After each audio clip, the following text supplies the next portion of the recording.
and welcome to South Asia Today, a show that provides you the glimpses of South Asia. I'm your host, Lipakshi Khurana, and here are the headlines. New Delhi-Kathmandu bus service resumes after months' gap of COVID-19 lockdown.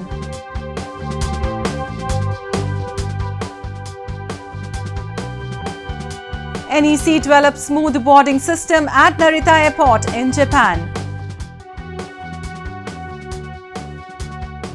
And India's Karnataka hosts glorious annual buffalo race.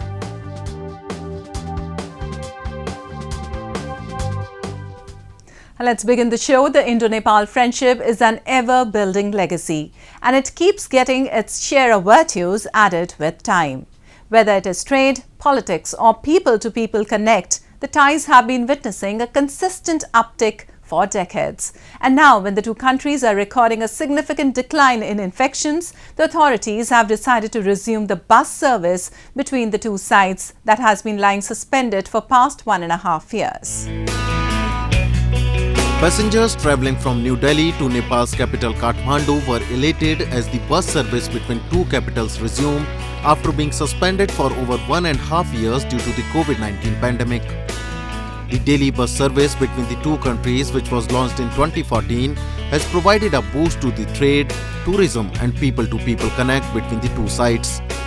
The regular passengers said they were delighted after the resumption of the services, as they would again be able to continue their inter-country affairs seamlessly. यहाँ पे लगभग daily routine पे लोग आते जाते रहते हैं, तो इसके लिए आपको कुछ प्राइवेट जो बसें थी उसमें प्रॉपर तरीके से चालू नहीं हो रही थी, प्लस काफ़ी ज़्यादा सिक्योरिटी रीजंस थे. तो इसी बीच में जैसे चालू हुआ तो शुरुआत में काफ़ी अच्छा है, क्योंकि इससे सिक्योरिटी का भी काफ़ी ध्यान रखा जाता है, प्लस डायरेक्ट बस होता है, बीच में कुछ दिक्कत की बातें नहीं आती है. In order to travel by the bus, the passengers will be required to produce a COVID-19 vaccine certificate and a RT-PCR test conducted within 72 hours before boarding. The decision was taken despite India imposing ban on several international flights and a mandatory protocol for people coming from countries where Omicron variant of COVID-19 is prevalent. The two countries already share an open border and unhindered movement of people. They have close people-to-people bonds through marriages and family ties. Culturally, India and Nepal are considered one entity. At least 8 million Nepalese live in India and they don't need a visa. They are given facilities and opportunities at par with Indian citizens. As close neighbors, India and Nepal share a unique relationship of friendship. Nepal shares 1,850 km long open border with India. It stretches along 5 Indian states of Uttarakhand, Uttar Pradesh, Bihar, West Bengal and Sikkim. Citizens travelling on either side have lauded the inter-government efforts and say the rule-based move will protect their lives and businesses. They mentioned that we need to give vaccine certificate and identity card, so we don't have any trouble in the border. So it is very good for us, so we can save the people's life. Trade along India and Nepal border is unmatched. India is Nepal's largest trading partner and the bilateral trade between the two sides reached $8.27 billion in 2018-19. India's export to Nepal is of $7.76 billion. Common citizens of Nepal feel India is like home to them and it does not feel like any other country. Moving on to Afghanistan, the Pentagon is not taking any action against the drone strike that killed 10 civilians, including 7 children in August. US, which had earlier referred to the incident as tragic mistake, has now called it a result of execution errors. Meanwhile, the UN has expressed deep concerns over the rapidly deteriorating human rights situation in the country, where it said reprisal attack on freedom of speech and activism was becoming increasingly pervasive. The Pentagon this week said that no US military personnel would be held accountable for the August drone strike in Kabul that killed 10 civilians, including 7 children. An investigation by the Air Force Inspector General said the August 29 strike was caused by execution errors interpreting information that supported certain viewpoints and communication breakdowns. The military had previously called the strike a tragic mistake. Pentagon spokesman John Kirby told reporters that senior commanders had made a number of recommendations to Defense Secretary Lloyd Austin about the incident, none of which included any accountability measures for specific personnel. If the Secretary believed that in the case of the 29 August airstrike that accountability was warranted and needed, he would certainly support those kinds of efforts. As General Saeed briefed to you, and as we discovered when again the two combatant commanders took a look at General Saeed's report, what we saw here was a breakdown in process and execution in procedural events, not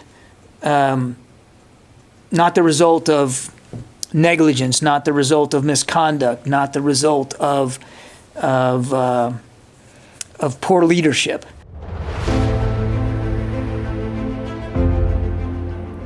Meanwhile, the United Nations has expressed deep concern over what is unfolding in Afghanistan with every rising sun.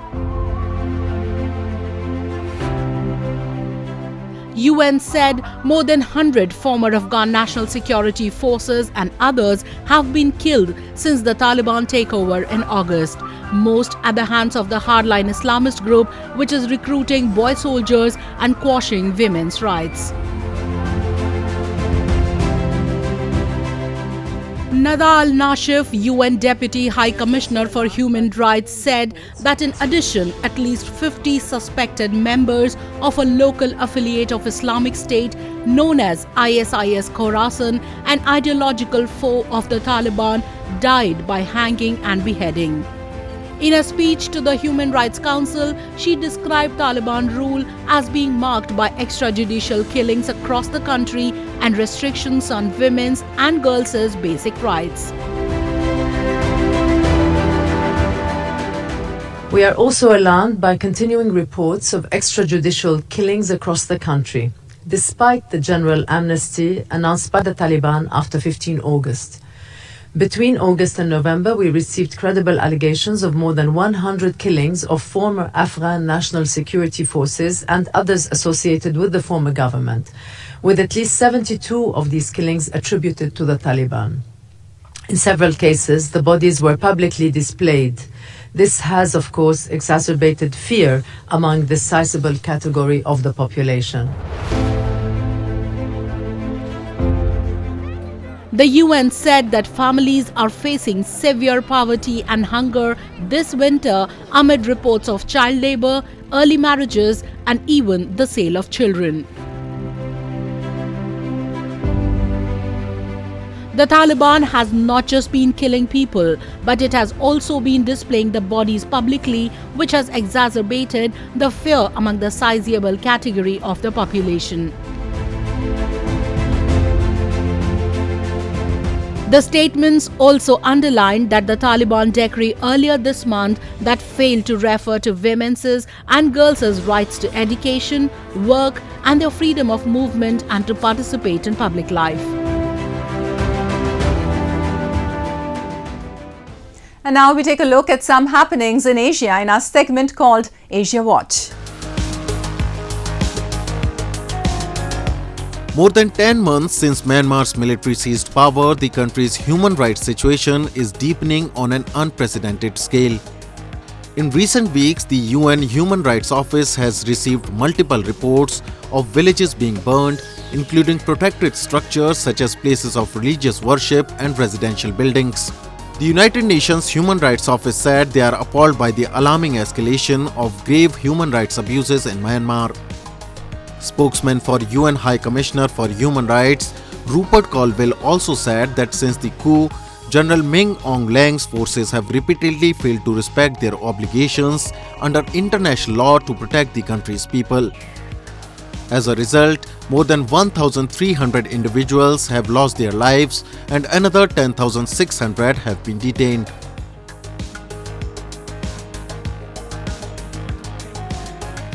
The Beijing 2022 Organizing Committee organized a media tour to the snowmaking process at Big Air Shaogang, the only snow venue in the city of Beijing that will host freestyle skiing and snowboard competitions in the upcoming Winter Olympics.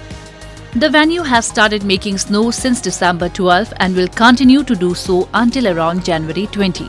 The games begin on February 4 and end on February 20th. The venue was constructed on top of a former steel mill of Shaogang Group, which was shut down before the 2008 Summer Olympics due to concerns over air pollution.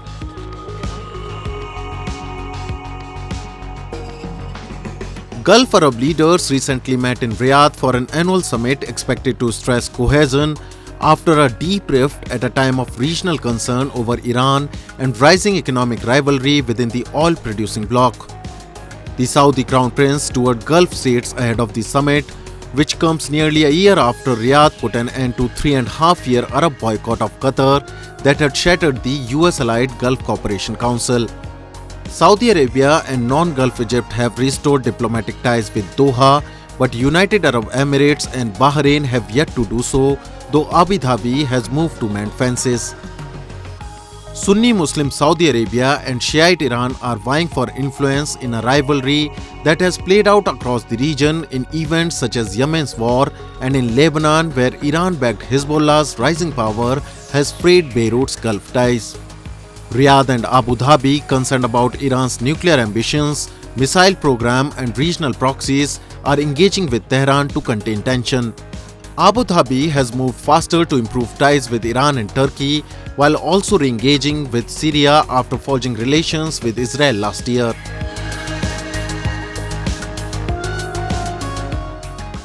Moving on, we now talk about Japan's advanced technology and innovative methods for modern lifestyle. Recently, Japanese company NEC Corporation has installed Face Express, which is a face recognition system at Narita Airport. And global transportation business company NYK Group has come up with Sail Green project. Have a look. Japanese company NEC Corporation has installed Face Express, which is a face recognition system at Narita Airport. After the registration of passenger's face, he or she can pass a number of procedures like boarding procedure, security check, boarding gate, and many more without even showing a boarding pass or passport at every checkpoint. 今回航空業界の標準という形に融合させる形での顔認証による搭乗プロセスというのを実現することができました。でコロナが明けた後に、旅客の方需要が戻ってきた時に、スムーズに搭乗いただけるかつ非接触という新しい世界でも有効活用いただける仕組みだと思っています。さらに多くのエアライン様旅客に使っていただけるようにさらなる、性能ですとか機能使い勝手の向上を、果たしていきまして世界中の空港で我々が今回作り上げた仕組みを使っていただければというふうに考えております。Face Express uses a dedicated touch panel device on AI engine. Customers register the necessary information, hold their passport, and verify their face. After the baggage is checked, customer can move from the security gate to the boarding gate without any hassle. For privacy reasons, face recognition data will be deleted within 24 hours of registration. 高い認証精度を、実現するためには空港という光が大量にですね差し込むような環境においても顔写真が正しく撮れるような仕組みというものを導入することが必要となります。ゲートの近くに、パーティションだとか、カーテンだとか光を遮る仕組みを入れたりこちらに置いてありますようなタッチポイントを一台一台に置いてカメラの設定を変えてですね最適化をするところを、実施してました。乗り継ぎの空港で一から利用登録をしなくても同様のサービスが利用できるようになると便利ですので海外の空港や航空会社と連携を模索していきたいと思います。海外旅行の際にはシームレスな手続きが実現でき皆様から便利になったと言っていただける環境を作っていきたいと思っています。 Equipped with latest technology, Face Express NEC is coming up with a new and a more convenient service. It has the most accurate image recognition in the world and guarantees security in all adverse circumstances. Global transportation business company NYK Group has come up with Sail Green project. It is defined by the mid-term management plan of company and has been declared environmental, social and governance model project. Car carrying business aims to operate less environment burden transportation. Under it, shipbuilding work is carried out to reduce CO2 of LNG gas fuel material carriers. セールグリーンプロジェクトは名前の通りですね、これは完全に環境対応ということで我々の本部として進めようとしているものです。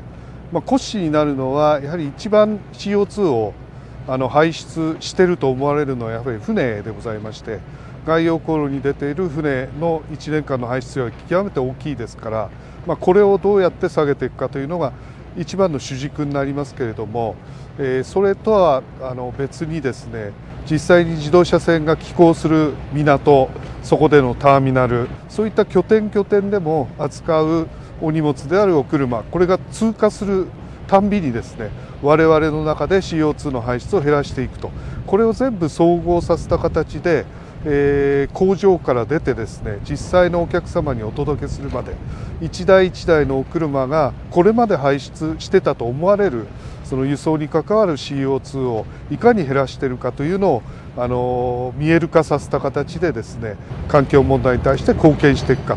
この1台を同じルートで運ぶのに 100CO2 を排出してたのをこれでいくと60で済みますとか50で済みます。こういうことを明示してお客様のご同意を得ながらですね、世界に対してやはり我々として貢献していきたい。日本郵船は今それこそ ESG 経営、これが我々の経営の屋台骨という位置づけでですね、いろんな角度からこの ESG 経営の施策というのに取り組んでいる最中です。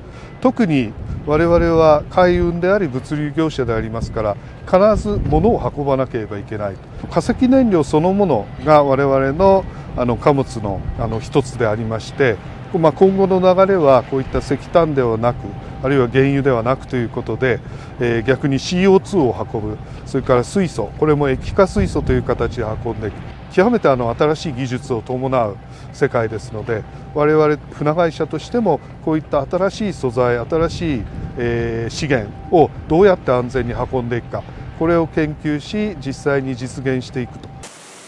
In a dynamic changing era of energy resource, NYK Group is concentrating on contributing to social change.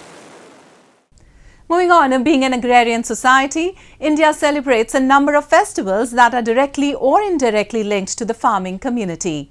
One among them is Kambala, which is an annual buffalo race held in the southwestern state of Karnataka and is observed with much enthusiasm and fervour. Take a look. A spectacular sport and an entertaining event, Kambala is one of the grand festivals observed mostly in Dakshina Kannada district of Karnataka. It is a popular and a unique sport among the farming community of the state, in which buffaloes race on a muddy track that are held parallel to each other. Each team comprises of 2 buffaloes and a farmer who controls them. 2 teams are made to race down 2 slushy tracks blocked in the muddy field to determine the fastest team. This year, more than 200 pairs of buffaloes participated in the race that was held at Muda Bidri in Dakshina Kannada district of the state. Kadalakere ನಿಸರ್ಗಧಾಮದ ವೀರರಾಣಿ ಹಬ್ಬಕ್ಕ ಸಾಂಸ್ಕೃತಿಕ ಗ್ರಾಮದಲ್ಲಿ 19ನೇ ವರ್ಷದ ಕೋಟಿ ಜನ ಜೋಡುಕರೆ Kambala. For the race, the chosen buffaloes undergo rigorous training and are fed on a special diet. On the day of the festival, the buffaloes are made to wear decorative and colorful headgears made of brass and silver, and ropes are tied as a bridle. The race continues till midnight and the winning pair is rewarded with a cash prize and coconuts, but traditionally, it was not a competitive sport in which buffaloes run in the field one by one. It is witnessed by a huge crowd of enthusiastic onlookers and supporters for whom race become the show of strength and valor.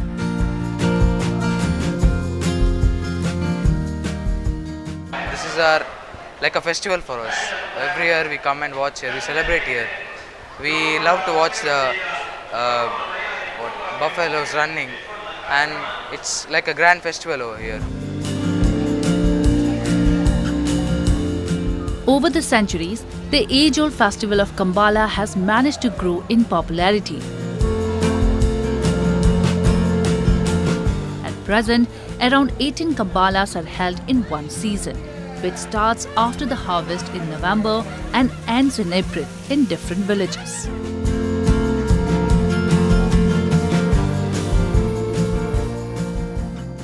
And it's time for me to wrap up today's episode. We'll be back next week at the same time. This is Lipakshi signing off on behalf of entire production team of South Asia Today. Goodbye and take care.